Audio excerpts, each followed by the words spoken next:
Bem-vindas e bem-vindos, líderes, a mais um podcast da Líder Maravilha. E hoje estamos com uma convidada especial, ela que é super autêntica, que onde ela passa a gente já vê o brilho dela. Ela é sócia, fundadora, proprietária, tudo da Pata Natural, que é uma rede de pet shops que está em São Paulo e no interior de São Paulo. Então, seja muito bem-vinda, Luana! Luana Sorrentino! Oi, pessoal, tudo bem? Muito bem-vinda, Lu. Obrigada, eu tô muito feliz Carlinha. que você tá aqui. Eu que tô muito feliz do convite. Nossa, tô reluzente com esse convite de participar. Uma honra. E a gente vai saber um pouco da sua história, que é inspiradora para muitas mulheres. Você que tá à frente de tantas pessoas, tantos animaizinhos, tantas lojas. Então, saber um pouco de você. Obrigada por você estar aqui. A gente sempre começa com uma fanfic, uma curiosidade pessoal engraçada, sei lá, que você nunca contou, que ninguém sabe, ou só poucas pessoas sabem. Me conta uma curiosidade que nem eu saiba. Olha, uma curiosidade minha que ninguém sabe, meu Deus do céu.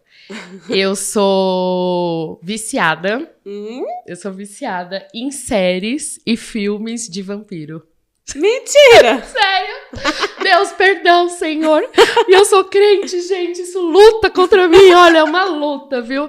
Mas eu sou, desde quando lançou Crepúsculo, que eu já assisti umas 36.700 vezes, muitas vezes, sei todas as falas. Aí é uma coisa assim, gente, vocês não têm ideia, eu sou apaixonada. Eu sei que eles não existem. E essa é a sua preferida, é o Crepúsculo? Não. Aí eu assisti Crepúsculo 1 milhão de vezes, aí depois assisti The Vampire's Day, original, e aí foi. Eu sou viciada em séries de vampiro. Legal. Meu, eu não sei, acho que eu assisti Crepúsculo, mas eu não sei qual outra de vampiro. Qual que é uma famosa? É Vampire's Day? The Vampire's Day, é. Ah, não assisti, não. E você sabe o que é engraçado? Eu sou viciada em séries de vampiro e sou viciada naqueles filmes Café com Açúcar, assim, Água com Açúcar, de adolescente. Ah, de adolescente, beleza. Gente, eu tenho uma alma adolescente dentro de mim. Eu acho que todas nós temos uma alma adolescente. Aqueles filmes que a menina, que o rapaz não quer, depois ele se apaixona. E é tão clichê, a gente já sabe o que vai acontecer. Eu choro, gente, meu Deus, socorro. Eu gosto também, eu falo assim, putz, ai, esse sentimentinho, né, que a gente tinha na adolescência. Nossa, eu gosto. Aí, porque eu não assisto nada dramático, nada que me faça chorar, nem que me faça sofrer. Não me põe pra assistir isso. Esses sei lá, de doença, essas coisas. Deus me livre, eu não assisto nunca. Nada que me traz dor e sofrimento, eu assisto. Aí eu assisto filme de adolescente. Aí você fica imaginando um vampiro te atacando. Imaginando o Edward também, quem não fica.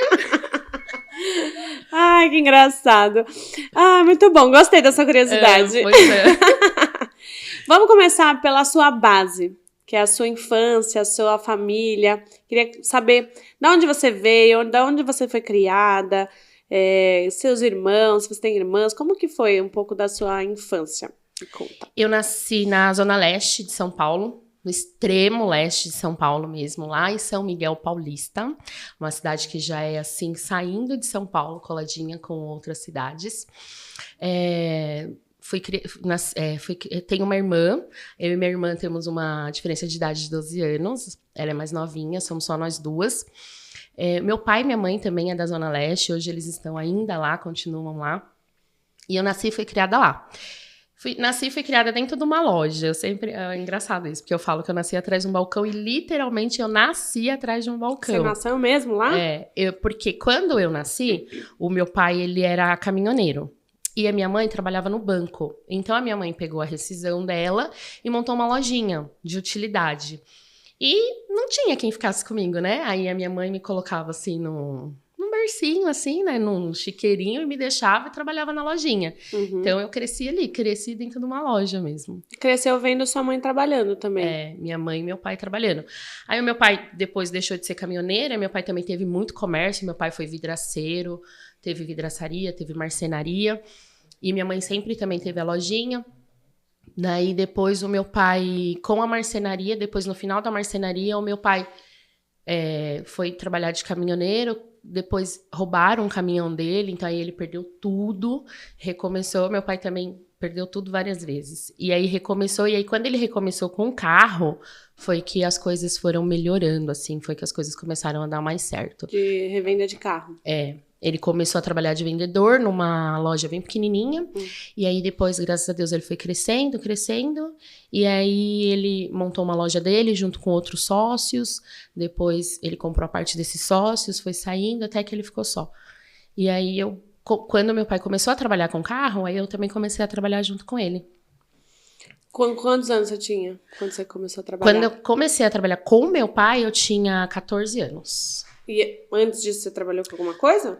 Porque eu ficava na lojinha, né? Então, você ajudava sua mãe. Ajudava minha mãe, né? Aí fazia de tudo na lojinha. Era eu e minha mãe. E aí depois a minha tia. Você ia pra lá à tarde, depois da escola? Eu ia pra escola e aí ficava lá na parte da tarde. Depois eu mudei a escola pra parte da tarde, ficava de manhã e ia sempre revezando. E ela te dava um salário, alguma coisa? Como que era essa educação financeira aí? Olha... Ou não era, tipo... Não tinha. Era essa a escolha que você tinha. Eu não tinha muito o que fica. fazer. Mas é engraçado que eu recebia assim, tipo, a minha mãe falava, hoje você se comportou, você não bagunçou na lojinha, tal, escolhe uma boneca. Aí eu sempre tinha todas as bonecas, todas as coisas assim. Mas dinheiro mesmo, eu nunca ganhei. Quando eu fui trabalhar com meu pai, aí eu comecei a ganhar salário. Porque aí ele era sócio de outros 2, e eu trabalhava para os outros 2 também. E aí todo mundo juntava um pouquinho e me pagava por mês. E aí era de vendedora? Ou você tinha... Não, eu trabalhava no escritório. Tá. Mas assim... Um cargo administrativo. Eu ficava no escritório, aí eu fui ser correspondente bancária, porque... Depois veio uma lei que era obrigado ter um correspondente entre a loja e o banco. E aí não tinha quem fizesse isso. E aí quem teve que fazer isso foi eu. Aí eu fui fazer um curso na Fenabran. E aí eu fui ser correspondente bancária dele. Daí eu fiquei muitos anos sendo correspondente. E o que você enxerga que é essa base da sua infância, né? De trabalho, de estar ali sempre com eles... te traz para hoje? O que foi importante na sua formação como pessoa, como mulher, como empresária? Assim, eu nunca vi uma outra profissão, sabe? Eu tentei, eu sempre falo, era o sonho do meu pai que eu estudasse, meu pai tinha um sonho de ter filhos formados, né? Então ele sempre se dedicou muito para que os filhos tivessem estudo. Ele não poderia dar nada, a gente passou muita dificuldade financeira. Mas meu pai sempre falava assim, eu não vou te deixar nada, mas o que eu vou te deixar é o seu estudo. Então era um sonho dele ter um filho formado. E aí, eu precisava escolher uma profissão. Eu queria fazer artes cênicas. Aí, quando eu falei que eu queria fazer artes cênicas, ele nem sabia o que era artes cênicas. Ele falou, isso não dá futuro, que não sei o quê. Eu sempre sonhei que eu ia ter um filho formado em direito, não sei o quê. E aí, eu falei, tá bom, né? Era o sonho dele. Aí eu fui... Só que as faculdades eram muito caras, né? E ele não poderia pagar essa faculdade tão cara. Aí eu falei, tá bom. E aí eu fui prestando bolsa, prestando. Consegui uma bolsa na FMU. Só que aí me inscrevi e tal, cursei Direito. Mas eu não tinha essa profissão, né? Eu não me via como advogada. Você fez os 5 anos? Fiz 5 anos, depois eu fiz pós no Damásio. Escolhi Direito Penal. Nossa Senhora! Só que eu não me via. Você exerceu? Não exerci. Eu nunca me vi como advogada, eu sempre me vi como comerciante. Eu não conseguia sair do comércio, sabe? Sim. Então, assim, a base que meus pais me trouxeram foi ser comerciante, porque eu nasci ali, eu me criei. Então, era a minha profissão, eu já tinha uma profissão, né? O estudo foi muito importante para mim poder ter uma direção das coisas e tal. Muita coisa que meu pai passou também, o estudo foi muito importante, mas eu sempre fui comerciante, sempre me vi como comerciante. Ou como atriz. Também, eu queria muito, mas não daria certo, gente. Você daria certo. Eu não tinha que ter um stand-up. Pois é, hoje eu acho que ele se arrepende. Você é um stand-up pessoalmente, na vida, você já é o stand-up. Eu tenho certeza que hoje ele se arrepende. Agora ele deve saber o que é. Agora ele deveria ter deixado eu ter feito artes cênicas. Poxa. Mas você tem uma frustração em relação a isso ou já foi? Aí passou? Não, já foi. Passou. Boa. E aí você foi trabalhar com seu pai, ficou muitos anos e tal, e quando que foi depois? Me conta se teve algo entre isso e a Pata Natural? Teve muita coisa. Eu fui trabalhar com meu pai, aí eu fiquei muitos anos trabalhando com ele. Nisso, eu casei a minha primeira vez, né? Tive o meu primeiro casamento, e aí foi tudo muito embolado, porque aí eu trabalhava com meu pai, tinha casado muito nova. Você tinha quantos anos nessa época? Quando eu casei a primeira vez eu tinha 19 anos. Tá. E aí ficou tudo muito assim, muito bagunçado. E aí eu trabalhei com ele a vida inteira, tive meu primeiro casamento, foi um relacionamento bem complicado. Fiquei emocionalmente muito abalada com esse casamento. Depois veio o meu problema de infertilidade, porque eu queria muito ser mãe, não conseguia ser mãe. Tive 4 perdas, 4 abortos. Nesse casamento? Nesse casamento, no meu primeiro casamento. E ele era um casamento complicado, assim? Muito, muito complicado. Era um casamento abusivo, assim. Das duas partes, sabe? Eu sempre falo que eu também tive muita parcela de culpa. Porque hoje eu consigo enxergar, né? Hoje o tempo me trouxe essa maturidade de entender que eu também fui uma grande causadora desse relacionamento abusivo, né? Ele era muito abusivo e eu era muito abusiva também. É mesmo? Muito, extremamente. E aí, eu sofri demais nesse relacionamento. Sofri demais nas perdas das gestações. E aí, na última perda que eu tive, no último aborto, eu fiquei muito mal, né? Eu tive uma depressão, mas assim, não foi uma depressão que foi diagnosticada, sabe? Eu não tive esse tempo para diagnosticar. Então, veio o meu divórcio, veio a minha separação, e aí veio uma mudança em mim, que eu não me encaixava mais naquele mundo de loja de carro. Você precisava viver outras coisas. E com a minha família também, sabe? E eu queria alguma coisa minha, eu queria construir alguma coisa minha. E, assim, uma coisa que eu sempre falo pra você, né, assim, que eu acho bonita na sua história, nessa sucessão que você teve com a sua família. Uhum. Eu vi, na minha família não tinha essa sucessão, eu nunca ia suceder, né? Um dia eu ia herdar, mas eu não ia suceder. E eu não queria herdar, eu queria construir, entendeu? Uhum. E aí, isso me fez querer sair, querer fazer alguma coisa nova. Aí eu me divorciei, conheci o Bruno, que é o meu marido. Quanto tempo você ficou solteira? Minha filha, em nome de Jesus, você não faz essa pergunta que você me envergonha. Eu não fiquei nem 3 meses solteira, que eu não nasci pra ser solteira. Eu saí de um relacionamento bagunçada. 3 meses depois, eu já tava namorando. 1 ano depois, eu já tava casada e grávida. Puta que pariu! Pois é. 1 ano depois, já tinha mudado toda a minha história. Eu já tinha casado, engravidado, tido um filho e montado a loja. Tem umas revoluções na nossa vida que vêm, assim, é pra passar mesmo um furacão e aí ajeitar, não é? Foi um furdunço, porque eu nunca fui quieta, né? Eu tenho eu sou explosiva. E assim, foi um auê o final. Então, eu emendei um divórcio, saí de um divórcio, voltei pra casa dos meus pais, não queria mais estar na casa dos meus pais, não queria trabalhar mais naquilo, não me via mais, porque o meu pai sempre foi muito autoritário, né? Meu pai tem uma criação, foi muito autoritário. Mas é autoritário mais pro machista? É. E o foda é que ele tem 2 filhas, Duas filhas. E uma que ele falava assim, essa menina é um homem, porque o temperamento dela... Que é você. Que sou eu. Só que eu sou igualzinha a ele, né? Eu sou ele todinha. Aí, eu não queria mais estar subjugada ali, sabe? Tá ali debaixo das asas dele. Eu queria algo meu. E aí, quando eu conheci o Bruno tinha esse desejo também. O Bruno vinha já do mercado pet, né? O Bruno tinha trabalhado muitos anos numa rede de pet muito grande, então ele tinha uma expertise muito grande em compra, né? Ele era comprador dessa rede. E aí eu falei pra ele, aí eu me casei e tal, tive o Samuel, foi uma gestação muito difícil, o Samuel nasceu prematuro. Aí quando o Samuel nasceu, ele era muito piquitiquinho e eu não conseguia voltar a trabalhar com meu pai, porque eu mudei pra Zona Norte. E a loja do meu pai era lá na Zona Leste, então eu tinha que atravessar a cidade todo dia. E com o bebezinho prematuro, não dava. Só que eu também não queria ficar em casa, até porque eu não podia ficar em casa, né? Aí eu falei, Bruno, quer saber de uma coisa? Você sabe comprar. Eu sei vender.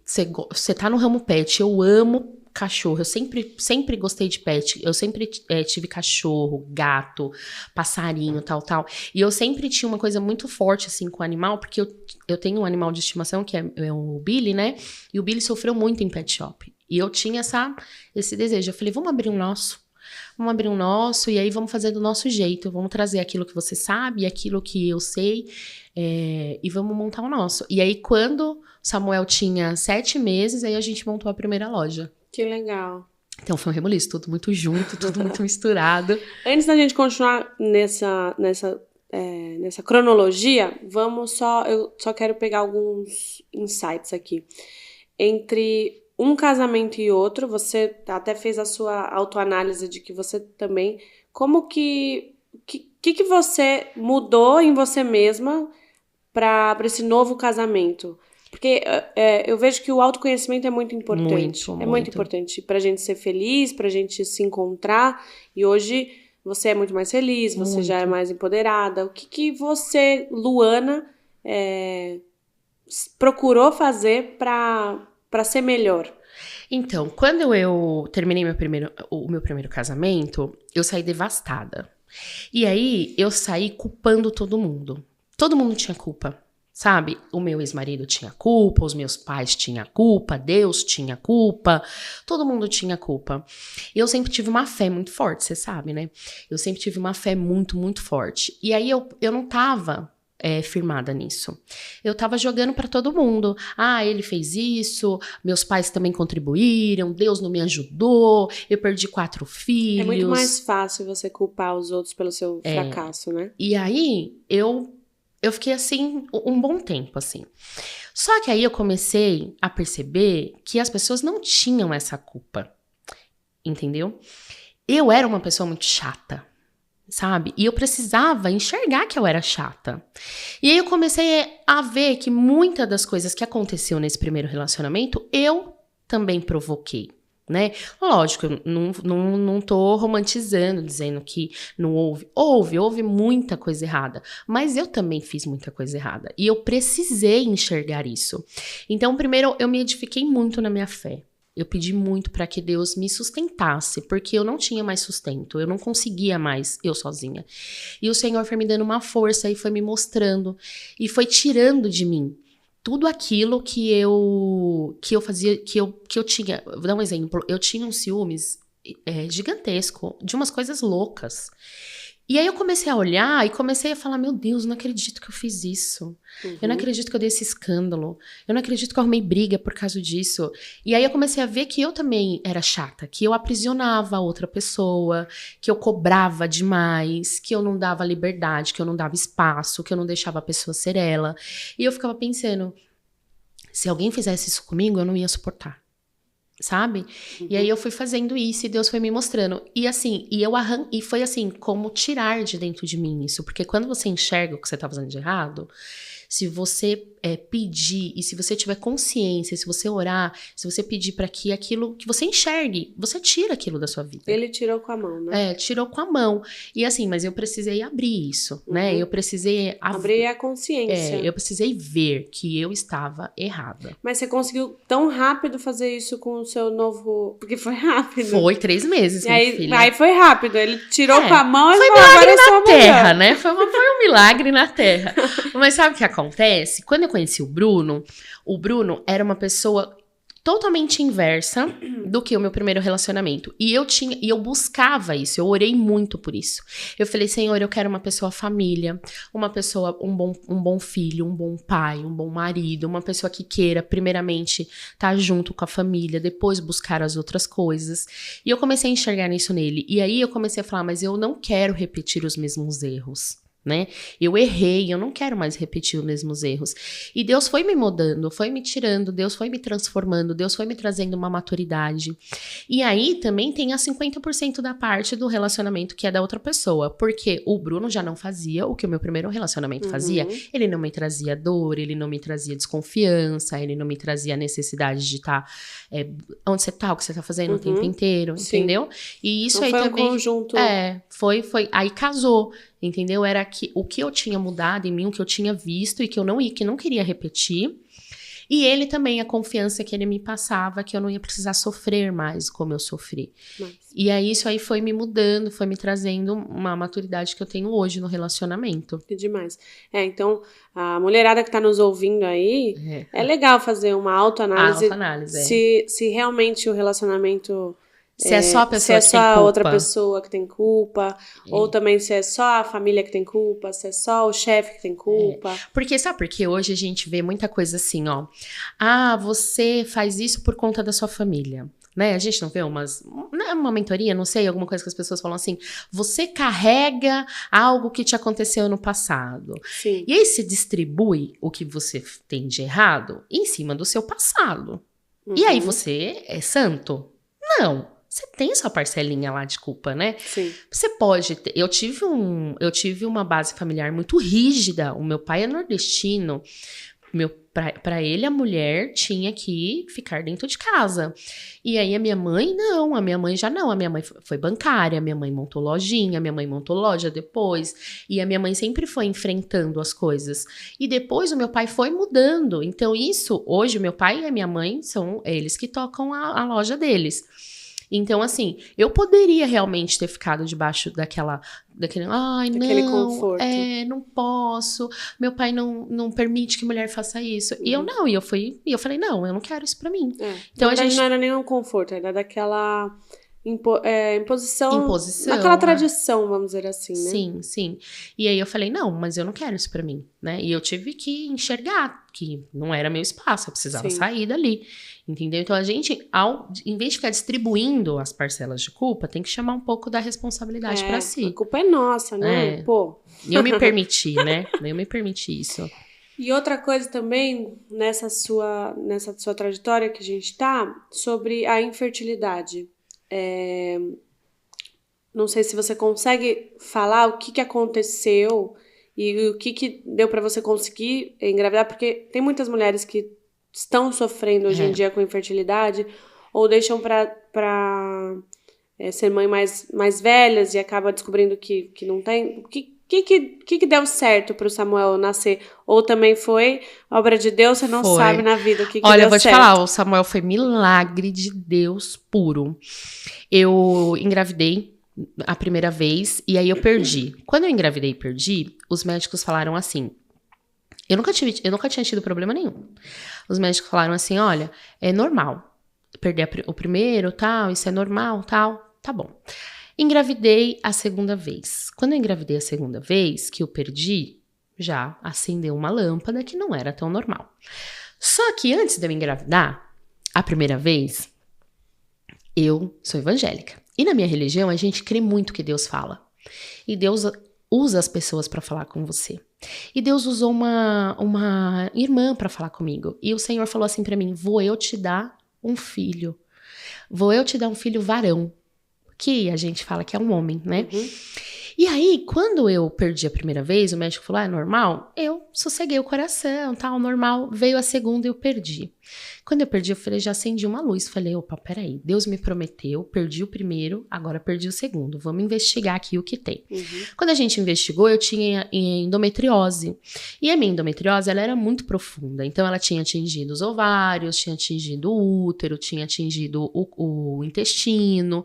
E aí, eu fui fazendo várias cirurgias para limpeza, né? Então, eu fiz a primeira, fiz a segunda, tal. Aí, eu fiz o tratamento, engravidei pela terceira vez. Quando eu engravidei pela terceira vez, eu falei, agora vai, né? Fiz o tratamento, tô fazendo o tratamento. Fiz tudo, tô orando. Tô orando, tô buscando, tem promessa. Fiz o tratamento, fiz cirurgia, agora vai. Você tinha uns quantos anos ali? Eu tinha uns 24. Nova. E aí, não foi. Perdi de novo. Você perdia com quantas semanas, assim? Recente? O mais que evoluiu, eu perdi com 3 meses. Caraca, foi bastante tempo. E aí, quando eu perdi esse terceiro, eu já comecei a ficar muito abalada. E aí, falei, opa, peraí, tem alguma coisa que não tá indo, né? Mas tá bom, vamos tentar de novo. Naquela época, isso foi há muito tempo, foi o que eu tenho 41. Não tinha tanta... Ninguém falava muito de endometriose, né? Aí eu achei um médico, ele falou, não, vamos limpar de novo, vamos tratar, tal. Fiz o tratamento de novo, fiz cirurgia, tomei remédio, tomei injeção, tomei um monte de coisa, engravidei de novo. No quarto, quando eu engravidei, a minha vida já tava numa turbulência, assim, sabe? Eu já estava com um relacionamento bem abalado, até por conta dessa busca de ser mãe, que é uma das coisas que depois eu reconheci que era minha busca, né? Era uma coisa que eu queria. Uhum. E que ele não estava talvez no momento dele, mas eu queria impor que ele estivesse. Uhum. E aí eu engravidei pela 4ª vez e eu pensei assim, agora vai tudo mudar. Agora eu vou conseguir, agora eu vou ter essa criança, esse casamento vai mudar. Vai melhorar, vai dar tudo certo. Vai dar tudo certo, vai ser aquele, nossa, é a promessa que Deus me fez, é agora. E eu coloquei tudo ali naquela gravidez, coloquei todas as esperanças, toda a mudança de vida, tudo ali naquela gravidez. Perdi de novo. Quando eu perdi, daí foi a rasteira, assim, foi o chão. Aí eu desmoronei, pá, caí, falei, acabou pra mim. Só que nesse último que eu perdi e foi esse que eu perdi com 3 meses. E aí eu tive que ir pro hospital, ficar internada, fazer curetagem e tal. Quando o médico abriu, ele falou assim, aí eu fui pra cirurgia e eu tinha passado muito mal, então eu fui meio que desacordada, porque eu senti muita dor. E a minha mãe que me conta isso, quando eles estavam esperando pra ver o que tinha acontecido, o médico chegou e falou, ó, a situação tá pior do que a gente imaginou. Porque, além dela perder, ela tá com muito foco de endometriose. Então, dessa vez, a gente vai ter que fazer uma esterectomia. Vamos ter que tirar tudo. Tudo? Tudo. E aí, foi aquele auê. E aí, a minha mãe falou, não vai tirar nada. Você não vai tirar nada, porque eu sei o que Deus me prometeu. Deus me prometeu que ela ia ser mãe, ela vai ser mãe. Caraca. E aí, foi uma briga, porque o meu marido queria, né? O meu primeiro marido queria. Deixar? Ele queria, porque ele achava que eu sofria muito. E eu sofria muito. E ele falava, você tá matando a sua filha. Com esse pensamento, com essas profecias, com essas coisas, você vai matar a sua filha. E a minha mãe falou, não, eu não aceito, eu não quero que tira, tal. E aí a minha mãe chegou pro médico e falou assim, olha, doutor, tenta preservar o que o senhor conseguir. Porque com aquilo que você conseguir preservar, ela vai ser mãe. E o médico ficou assim, né? E agora? Acho que o médico pensou, meu Deus, que gente maluca. Meu Deus, o que eu faço? Onde eu fui me meter aqui, Jesus? Aí o médico falou, tá bom. Aí, quando eu voltei, aí nisso, quando eu voltei da cirurgia, aí a minha mãe foi me falar, ele também e tal, e eu fiquei brava, porque eu não queria, eu tava devastada, eu queria encerrar aquilo, eu falei, eu não vou ser mãe, não vai acontecer, vou me encerrar com isso, sabe, é muito dolorido pra mim, eu não quero mais. E a minha mãe falou, não, mas não foi você que me prometeu, quem me prometeu foi o Senhor, e Ele vai me dar, porque Ele me falou que você ia ser mãe, você vai ser mãe. Aí eu fui pra lona. Aí eu fui pra lona e eu fiquei muito mal. Aí a minha fé se abalou demais. Aí o casamento que já não tinha acabou também. Uhum. Aí eu fiquei um tempo em casa, assim, sem querer falar, sem querer conversar, sabe?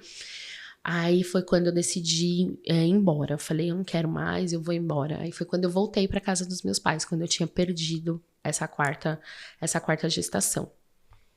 Aí, quando eu estava na casa dos meus pais, e aí eu já tava, né, tava mal, tudo, só que eu nunca fui uma pessoa de demorar, eu não sei o porquê, eu nunca fui uma pessoa de demorar muito tempo pra reagir. Porque eu contando, não parece que passou muito tempo? Não passou. Mas não passou. Não passou, foi muito rápido. E aí eu falei, não, eu preciso me reerguer, eu preciso me levantar, eu preciso lutar pela minha vida, né? Acabou, eu tenho que encerrar esse ciclo, foi. E aquele desejo era latente ainda, né? Eu queria ser mãe. E aí, um dia minha mãe fez um culto em casa. E eu tava com uma fé muito abalada, muito abalada. E quando eu vi esse pessoal vindo fazer um culto em casa, eu fiquei muito brava. E eu falei, mãe, para de chamar as pessoas aqui, eu não aguento mais passar por isso. Eu não quero mais, eu vou viver minha vida, sabe? Chega, acabou isso. Esquece. A minha mãe falou, não, eu sei o Deus que eu sirvo. E aí veio um casal de pastores que não conhecia a gente e ele colocou a mão assim no meu ventre e falou assim, Deus manda te dizer que tá renovando a promessa e no tempo da vida você vai ganhar o fruto. E eu falei, nada, do ele nada. nem conhecia. Eu falei, lá vem de novo os crentes com as mesmas conversas. E eu vou ter que sofrer tudo aquilo de novo. E eu não quero isso mais, esse sofrimento na minha vida. Eu falei, meu Deus, eu não aguento mais isso, chega. E eu fiquei muito brava. Falei, olha, vamos encerrar esse assunto, porque lá vem esses crentes de novo com essas conversas. Pois tá. Passou-se um tempo, aí eu conheci o Bruno, tal. Namorei o Bruno, já começamos a namorar, vamos casar, não sei o quê. Quando foi? Isso foi em mais ou menos maio. Quando foi em janeiro do outro ano, eu me senti esquisita. Falei, tô enjoada, tem uma coisa aqui que não tá estranha. Aí falei, não é possível que eu estou grávida. Falei, não, isso não aconteceu, não é possível que eu tô grávida. Mas você prevenia? Ou nem... Não prevenia, né? Porque... Não sei, crente previne? Não, porque nessa hora, gente, deixa eu explicar aqui a bagunça. Nessa hora eu não tava tão crente assim, sabe? Eu não tava na igreja, assim, porque eu fiquei tão revoltada que eu saí, entendeu? Então você devia estar prevenindo. Eu falei assim, sabe de uma coisa? Eu não quero mais saber dessas coisas, tal. E aí eu conheci o Bruno. E aqui, minha filha, quando você conhece alguém, que é os primeiros meses, filha, ó. E eu fora da igreja, divorciada. Eu falei, não, é agora mesmo que o circo vai pegar fogo. E como eu não engravidava, porque na minha cabeça eu não engravidava mais, né? Eu tinha, porque nessa última cirurgia eu tinha tirado um pedaço do útero, tinha coisado a trompa, tirado um ovário, uma trompa. Então eu vou engravidar como? Você ficou com um ovário? Uma trompa e um útero reduzido. Caraca. Aí eu falei, não, né? Vai escapando. Ô, meu filho, você vai mandar agora. Não é possível. Só que aí, minha filha, não demorou muito tempo, eu descobri o quê? Que eu estava grávida. Eu falei, não é possível. E aí, eu descobri em fevereiro que eu estava grávida. E aí, crente é o seguinte, por isso que, olha, eu vou falar pra vocês. Quando eu descobri que eu tava grávida, o que eu fiz? Voltei pra igreja correndo. Falei, Deus, me perdoa, Jesus, me perdoa. E o Senhor honrou a promessa. E aí, eu voltei, aí o Bruno, né, se converteu também, se batizou. E o Senhor realmente renovou ali, ele tinha renovado a promessa e o Samuel nasceu no tempo que a mulher falou, assim, no tempo que a irmã falou, que o Samuel nasceu prematuro, durou 7 meses. 7 meses. Mas nasceu bem, só prematuro. Ficou na UTI, né, porque nasceu prematuro, sim, tudo, nasceu bem pequenininho, hoje ele é gigante, mas ele nasceu assim, ó, 1,2 kg. 1,2 kg? Não tinha espaço pra ele, não tinha espaço pra ele. Mas você já sabe, e foi uma gravidez? Foi uma gravidez bastante considerada de risco, né? Bastante. E aí, você ficou paradinha na cama? Fiquei. Nossa, pra você ficar parada. Nossa, então, gente, vocês não têm ideia. Foi um parto antes do parto. Não, e assim, quando eu descobri em fevereiro, eu não saí contando, porque eu tinha muito medo. O Bruno queria muito ser pai, era o sonho dele ser pai. E era um embate que a gente tinha, sabe? De ficar junto, porque eu sabia que eu tava, querendo ou não, que eu ia acabar com o sonho dele. Porque ele queria ser pai, era o sonho da vida dele ser pai. E aí... ele não acreditava quando eu falava que eu não podia ter. Eu contava pra ele as coisas que tinham me acontecido, e eu acho que ele pensava assim, não é desse jeito.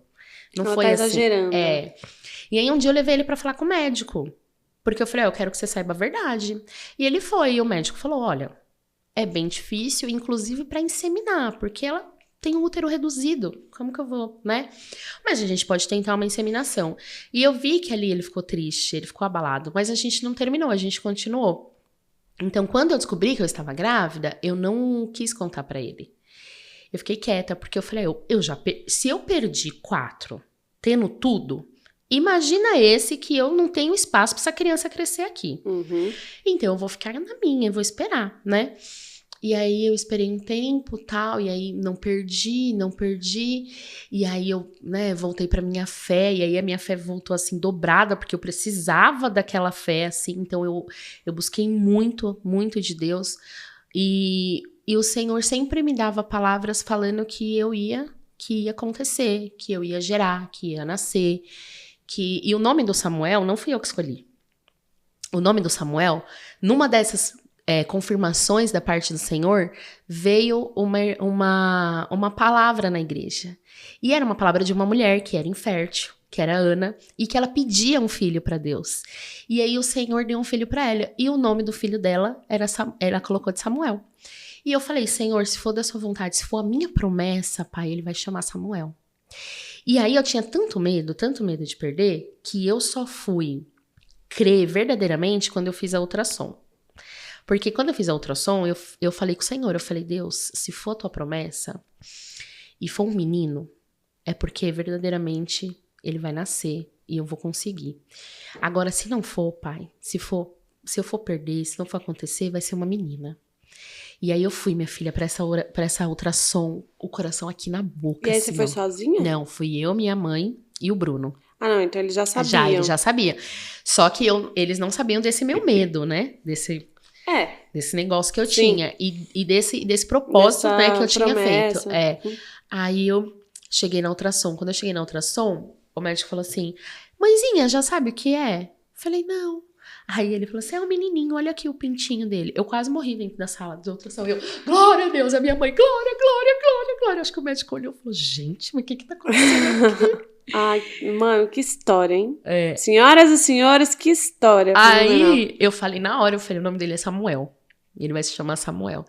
E aí, Samuel nasceu. E tá enorme, gigante, forte. de férias, olha, só por Deus. Deixando nossa mãe louca. Louca.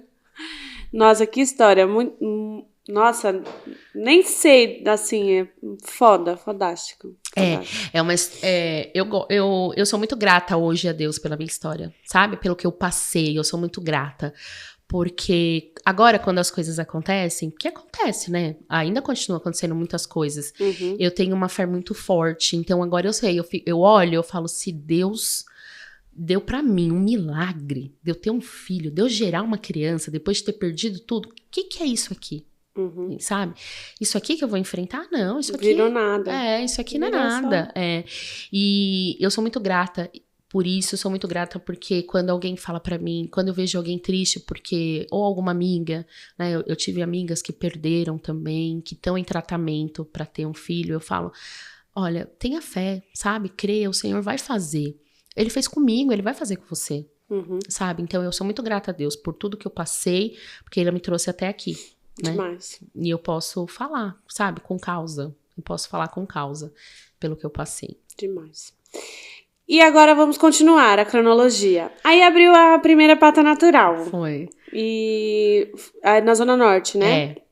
E aí como é que foi esse empreendimento com o marido, o crescimento, funcionários?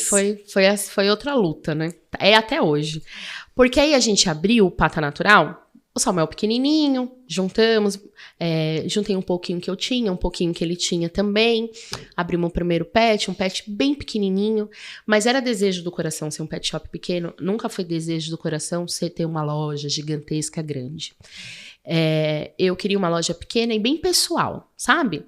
Eu queria uma loja que as pessoas chegassem com um filhotinho, com o cachorrinho delas, com pet, com gatinho, e os meus colaboradores e eu soubesse quem ela era. Conversasse com eles, porque a gente abriu um pet shop num bairro. Então, eu queria essa pessoalidade, né? E eu sempre falava para os meus colaboradores, a gente tem que saber quem é. A gente não pode tratar como se fosse só mais um cliente. Trouxe aqui a Mel pro banho. Tá, mas a Mel tem uma mãe. A Mel tem uma família, a Mel tem alguma característica dela, a Mel tem alguma alergia, a Mel tem alguma coisa. Então, a gente precisa conhecer a Mel, né? E aí a gente foi desenvolvendo isso. E isso aí ia completamente ao contrário do que as outras lojas estavam fazendo, porque foi numa época que estava explodindo as grandes redes. E eu achava aquilo horrível, porque o Billy, o meu cachorro, tinha sofrido muito nas grandes redes. Eu chegava lá, todo dia era uma pessoa diferente, ninguém sabia quem era o Billy, fazia a tosse errada, raspava meu cachorro, ele sofria, meu cachorro quebrou a patela. E aí eu falava, eu não quero isso. Eu quero que o colaborador, eu quero conhecer quem é aquele meu cliente. E aí eu falei, eu quero uma coisa natural.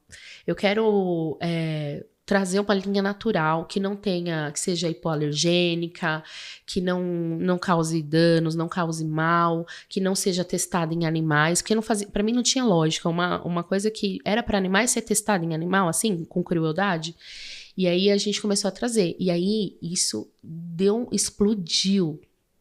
E a gente ficou meio que... O que eu faço agora? O que eu vou fazer?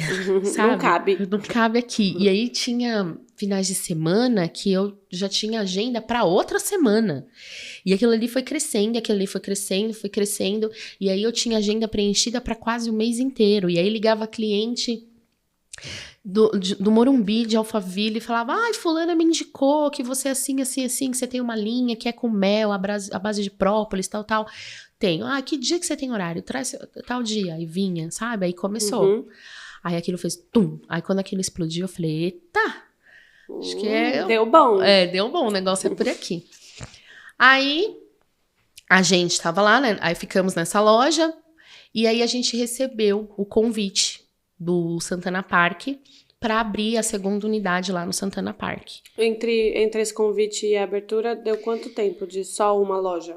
Ah, 1 ano e pouco. Só?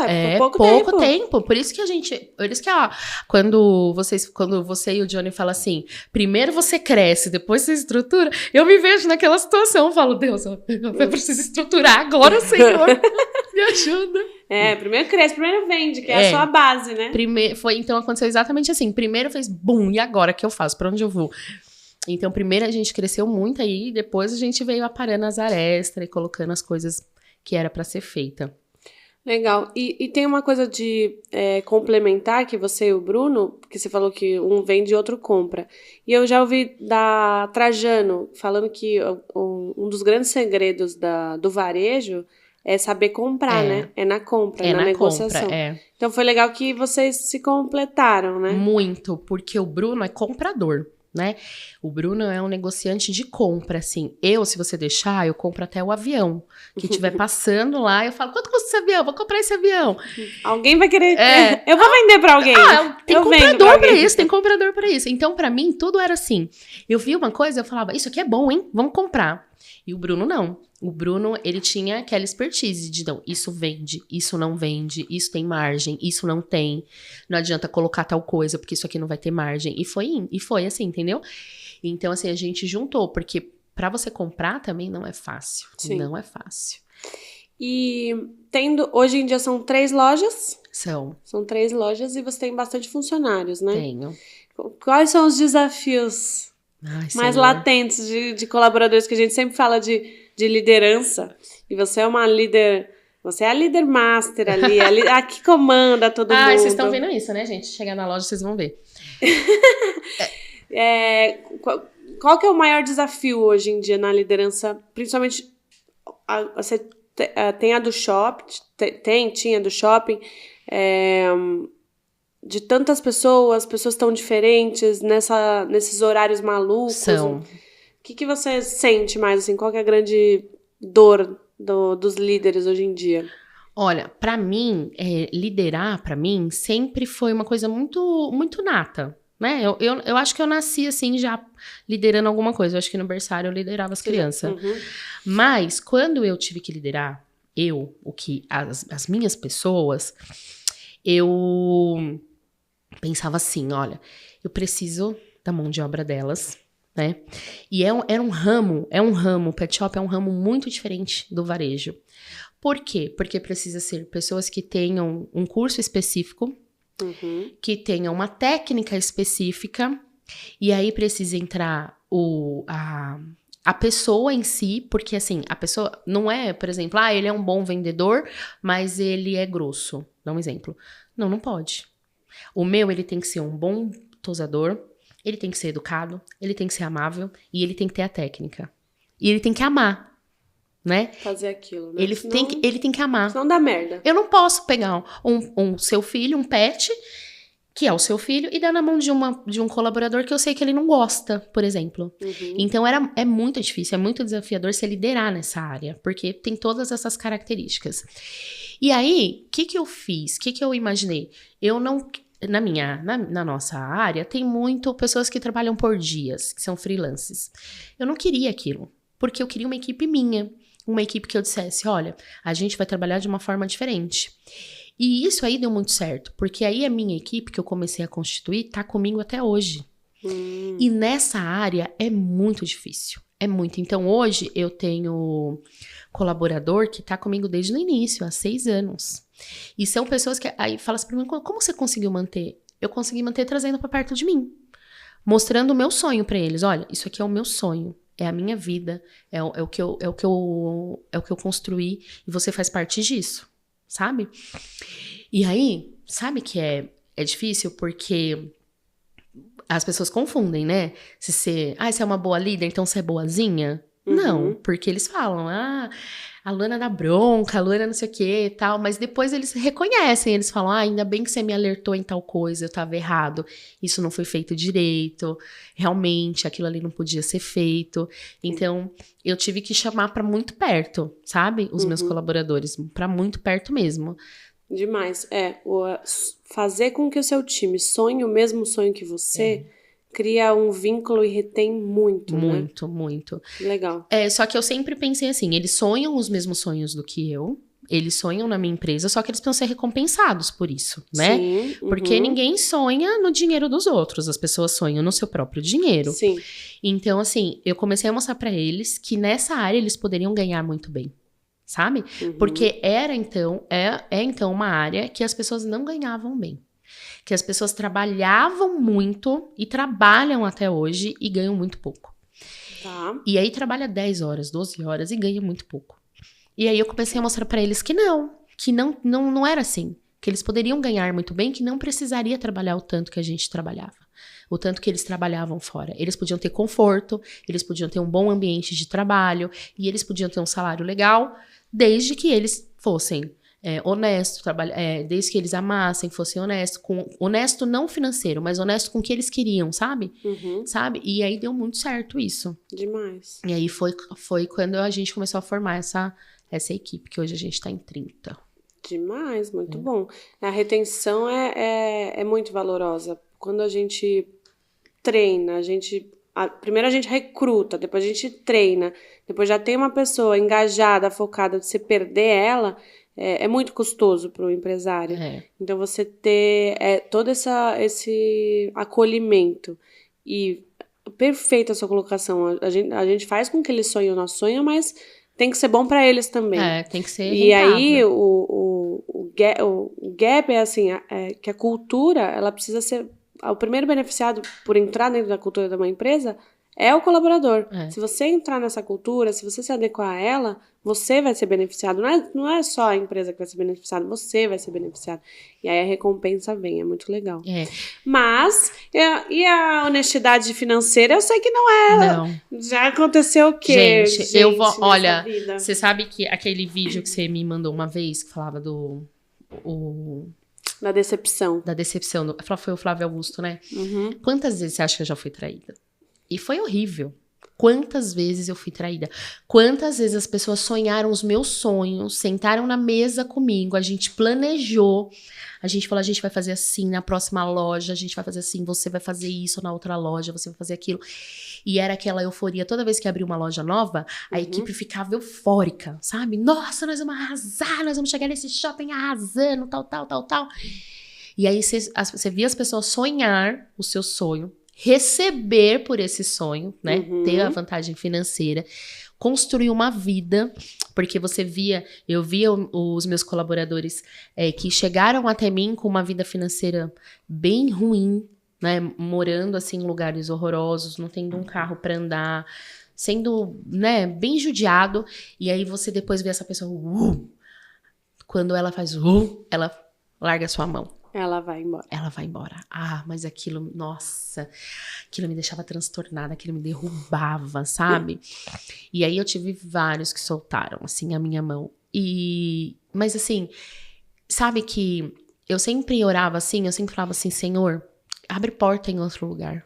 Se não for da tua vontade, se não for para somar junto comigo, porque a Bíblia fala que aquele que não soma ele espalha. Aquele que com você não soma, então de você ele espalha. Então eu falava assim, Senhor, se não for da tua vontade, se não for pra sonhar, pra somar comigo, então abre porta em outro lugar. Leva pra outro lugar. Quando eu via essas pessoas iam embora. E aí Deus me mostrava assim, Deus falava assim, não reclama.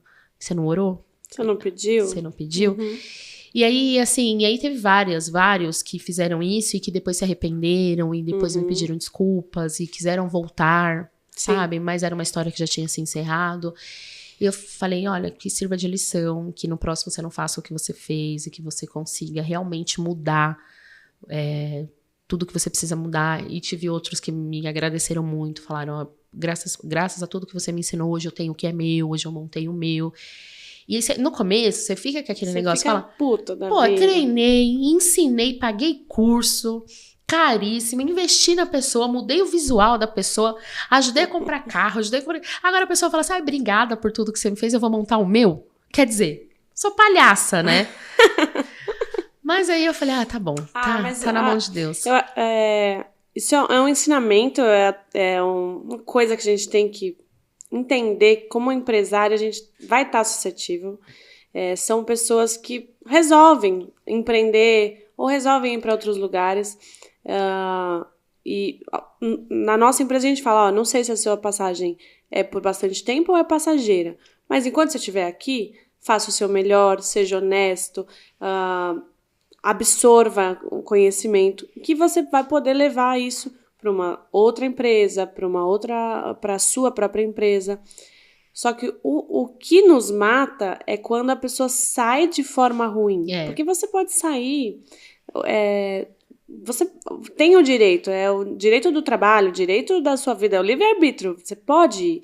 E tá tudo bem, gratidão... As portas ficam abertas. Então, a gratidão é a semente da abundância. Então, fica aberto, você pode virar... A gente tem pessoas que saíram para empreender e hoje nós somos clientes deles, eles são nossos clientes e assim vai indo. O relacionamento vai sendo construído de forma próspera. O problema é quando a pessoa sai com desonestidade ou trabalha por fora, depois sai e a gente descobre que foi dois. Fica pegando seus clientes, ou pega financeiro mesmo. Você já teve caso, eu já tive caso também de roubo, né? Furto financeiro. Então, isso que... Essa energia... Isso que machuca, né? Que dá uma machucada. E a ingratidão dá uma... E a ingratidão dá uma machucada.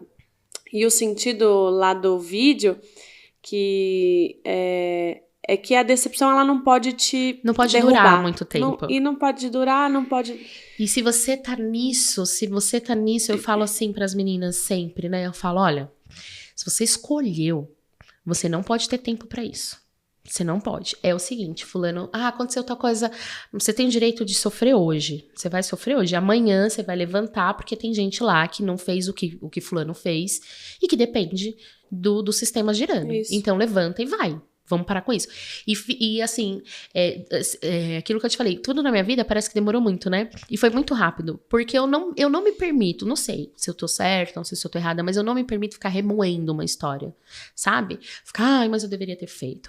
Mas fulano fez isso. Mas deveria ter sido diferente. Não sei o que, né. Olha, o que ele fez, o caráter dele não tem nada a ver com o meu. Isso, ele vai prestar conta do que ele fez. Eu não vou mudar o meu caráter e nem o meu jeito por conta do que ele fez. Sabe? Quando teve na empresa furto, roubo de caixa, todo mundo falava assim, você tem que pôr câmera, você tem que não sei o quê, você tem que revistar a bolsa de quem entra e de quem sai, você tem que não sei o quê. Eu falei, olha, o caráter da pessoa que fez não tem nada a ver com o meu. Eu não vou colocar isso dessa forma, porque eu não sou assim. Eu vou continuar dando voto de confiança que ele tem, que o fulano, que o outro tem, até que ele me prove que ele não merece o meu voto de confiança. Porque eu não vou massacrar uma equipe por conta de um que fez errado. Não, é muito mais fácil você focar sua energia no bom, né? Porque há muito mais pessoas boas do que as ruins no mundo. Sim. É muito melhor você focar no bom, continuar criando vínculo, continuar se aproximando, transformando a vida das pessoas, que isso faz muito melhor do que focar no ruim e falar, não, agora não Agora confio eu mais vou em ser ninguém, isso, eu vou ser aquilo. eu sou individual, eu isso, eu não. aquilo. E eu sempre falei, olha, mas eles brigam comigo. Eu tenho uma funcionária, a Fabiana, viu, Fabiana? Ela acaba comigo. Ela fala, você é muito boazinha, você tem que parar de ser assim, porque não sei o quê, fulano isso, fulano aquilo. Eu falo, calma, respira, calma, não vamos matar ninguém hoje. E aí eu falo pra ela, Fabi, deixa eu te falar, o que o fulano fez não é problema meu. Eu fiz o que eu tinha que fazer. Como líder, como pessoa. Eu ajudei o que eu tinha que ajudar. Trabalhava pra mim. Você vê uma pessoa trabalhar pra você e você sabe que aquela pessoa tá numa dificuldade que você pode ajudar, você vai falar, não é problema meu? Eu não consigo. Falei, o caráter dele não vai mudar o meu. Então, tá tudo bem. Calma, respira, tá bom? Tá bom. Ai, nossa, não sei como... Olha, que irritação. Que não sei mas a gente vai passando pessoas e pessoas, também, a gente vai aprendendo muito. A liderança é um eterno aprendizado. Mas é gostoso, porque a gente vai vendo umas pessoas novas, umas pessoas diferentes, vai aprendendo a lidar, é muito bom. E como último assunto, eu queria falar sobre ambiência. Ambiente de estar em ambiente de pessoas prósperas, em mudar, né? Não só ficar na sua família, não só ficar no seu nicho. Conta pra mim o que o ambiente de estar, nós estamos no mesmo grupo de mulheres empresárias, empoderadas, o que isso muda na tua vida, o que é importante hoje estar em ambientes assim que te fazem pensar fora da caixa, fora da bolha. Mudou tudo. Mudou tudo. Quando a confraria chegou pra mim, eu tinha noção do que era o network, mas eu não sabia o que era, né? E aí eu comecei a sentar em mesas que eu não imaginava sentar. E aí eu comecei a entender que eu, além daquilo me transformar, daquilo me mudar, eu podia sim estar ali. Entendeu? Eu tinha condições, eu comecei a me enxergar. E aí, muita coisa mudou. Mas muita coisa mesmo. Eu comecei a realmente ser empresária, né? Eu tava empreendendo, tal, tava agindo com o coração, com a mente, tal. E ali, depois que eu comecei a sentar com uma e falou, não é assim, você tem que fazer tal coisa, isso que você faz talvez esteja errado. Aquilo foi me mudando, eu fui começando a enxergar, eu fui começando a aprender, eu fui começando a fazer curso, fui começando a me mudar, né? Aí, todo mundo falava assim pra mim, agora você tá chata, agora você só quer ser amiga das ricas. Eu falava, gente, não tem nada a ver com dinheiro. Não tem nada a ver com dinheiro, tem a ver com mentalidade das pessoas. As pessoas pensam diferente de você e você se coloca no mesmo nível que elas. Sim. E aí você quer crescer aquele nível. Você olha, você fala, eu estava errada, aquilo que eu estava pensando estava errado, aquilo que eu estava fazendo estava errado. E aí o ambiente foi me transformando. Aí hoje eu acho que eu ainda tenho muito para mudar, muito para aprender, muito para crescer. Mas hoje eu já consigo enxergar de onde eu saí, sabe? Da onde eu estava, aonde eu estou e aonde eu quero ir, para onde eu quero ir. Sim. Então o ambiente me transformou muito. Eu te conheço há uns 2 anos e eu vejo a transformação. Eu vejo uma transformação de uma mulher que já era empresária, mas se via como empreendedora. Já era uma líder de lojas, mas ainda se via como uma pequena empresária. E você, na verdade, com a sua autenticidade de fala, de postura, você se escondia nessa armadura. Você, entendeu? Você fala assim, não, ela desse jeito, ela é confiante e tal, mas na real eu ainda via... Porque eu sou analisadora de pessoas, né? Então, eu ainda via que assim, não, e até em falas a gente conversou e você falou, não, quem sou eu? Era sempre assim, quem sou eu para não sei o quê? Não, Luana, presta atenção, você é uma das maiores aqui. Não é nada de quem sou eu, você já é. Aí você assimilava. Hoje você não assimila mais, você já é. Você já se tornou. Eu tomei posse, né? Tomou posse do lugar que é teu. Sabe por quê? Não tem nada a ver com dinheiro. Não tem a ver com dinheiro. E eu cresci muito com isso de dinheiro. Então, pra mim, pra você sentar numa mesa com a Carla Martins, você tinha que ter muito dinheiro, né? Pô, a Carla Martins, cara, vice-presidente do Serac, como que eu vou sentar com ela? Precisa ter muita grana. Não tinha nada a ver com isso. Não tem nada a ver. Entendeu?